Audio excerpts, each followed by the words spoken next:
So while in Miami, we stayed at the Merlin Hotel in downtown Miami. This was my first time at this hotel, and I really highly recommend it. It was really good in every conceivable way possible. Meaning it was close to Miami Beach.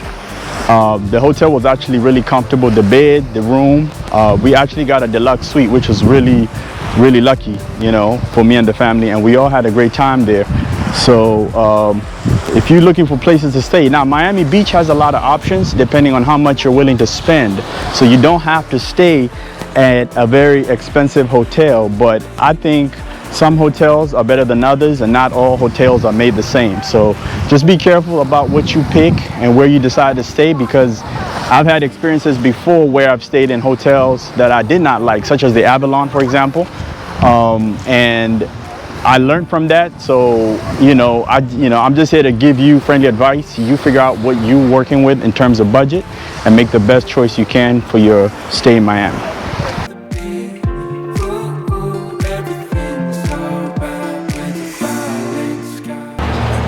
So right now we're just gonna go downtown. We're gonna go for a little boat trip right now and see how that goes. So far so good though. We're having a great time out here. The weather is always on point. That's the one thing I love about Miami. Anytime you come here, you're bound to have a great time, and the weather never lets you down.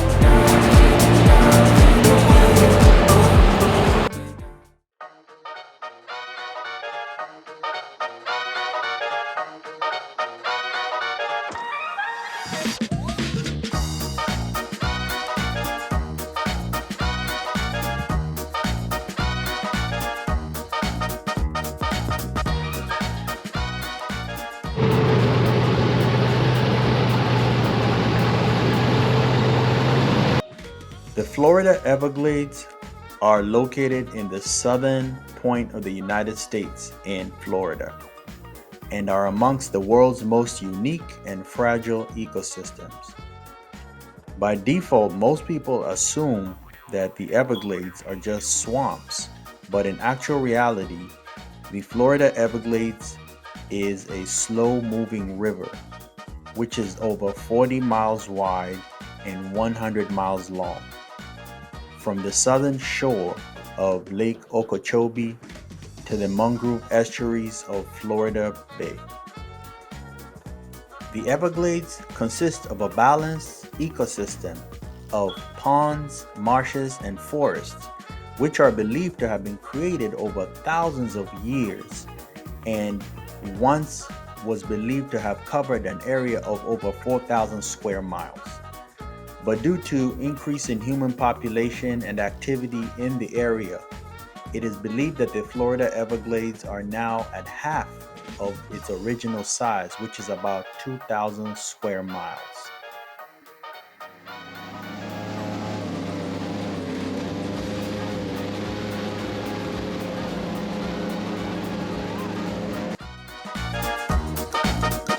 As a result of decrease in size of the Everglades, this has also led to a significant decrease in the number of native species of animals and plants that originally were found in the Everglades.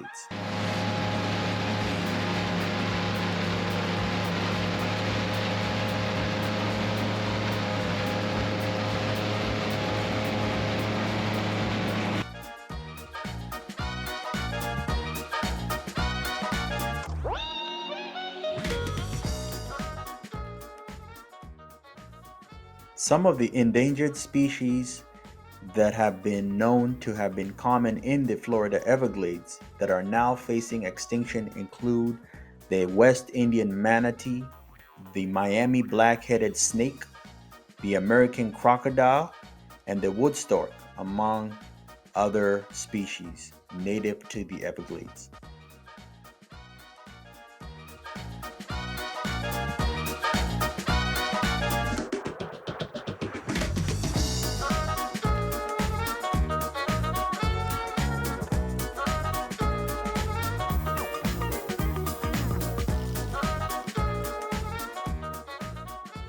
"60 years The largest alligator was 19 feet 2 inches. World record, 19 feet 2 inches. That line right there to the edge of the wood measures 19 feet 2 inches. This is what they say is the biggest one. They have it in the record books, I believe. Is he a boy? Is he a boy? I'm assuming. You can't tell that way. Now, how you can tell? You can tell boy and girl by the attitude. Sounded like a girl to me. I don't know. Well, if you stick your finger in there, you can tell what it is. It's all right. no, I'll let you do that. He's always in a good mood. It's just internal, you know what I mean?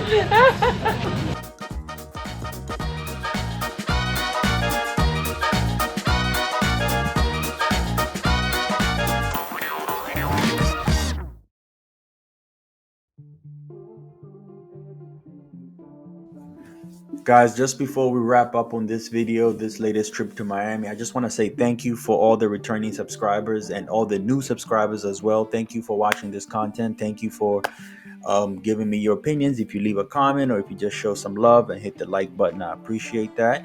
And just real quick before we wrap up, I just want to say, hey, we had a great time out here in Miami.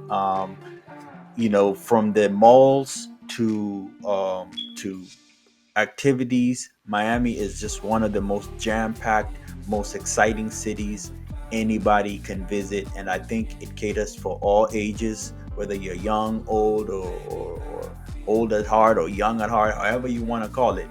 It is probably one of the most exciting cities right now you can visit in the United States. The energy and just the sheer beauty of this city is surreal, and it's without doubt one of the best and most exciting places I've ever been, and love to keep going and going back to visit it over and over again, because as you can see from these aerial shots, it is so pretty, and there's always something to do in Miami that you didn't do before or you haven't done yet. So it's just a matter of finding out where and how much and what you want to do, and trust and believe, whatever you have an interest in, it's available and it's right there in Miami. Guys, before we wrap up this video, I just want to recommend 2 places for you to check out while you are in Miami. First place being Jungle Island. This is definitely a fun destination, not just for kids but for adults as well. It offers activities such as jungle trekking, zip lining, and animal encounters for kids with animals from around the world, such as kangaroos, to name a few.